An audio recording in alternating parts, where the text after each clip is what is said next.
So where do we fall with this particular story in the Bourne universe? Same umbrella, just kind of widening the lens to see that there are other programs and other agents as the continuum really from Ultimatum. There's a coexisting sort of world that's just outside of what was happening in Ultimatum. And we realize it's much bigger than we ever anticipated. We are morally indefensible and absolutely necessary. It pulls right out of the conclusion of the last one, and in fact overlaps, so that the things that were taking place at the end of the last one are essentially being observed and then reacted to, and it's very seamless.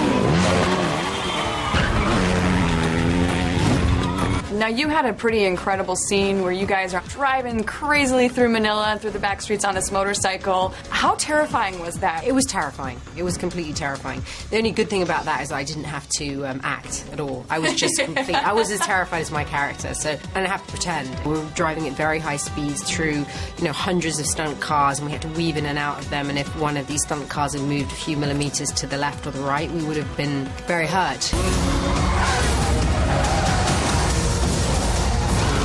How many cars did you destroy in the making of this film? Well, I don't know. Someone must know that. A lot. I mean... A lot. I don't know the answer to that question.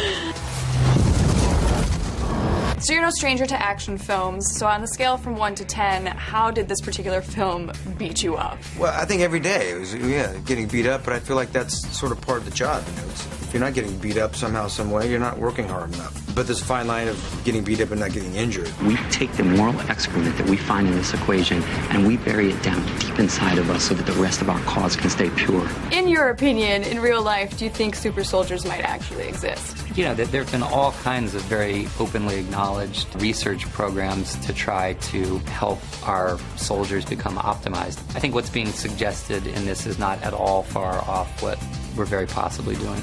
I think that there isn't anything in the film that isn't coming our way. I think anybody who's skeptical about what we're doing, if they go online when they get home, they'll be able to see that very quickly that all this stuff is out there.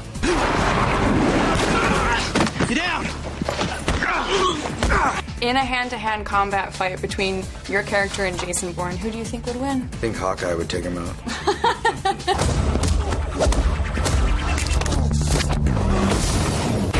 All the pulse-pounding action you've grown accustomed to from the series that redefined the spy thriller. Bourne Legacy, more intense than an elbow to the face.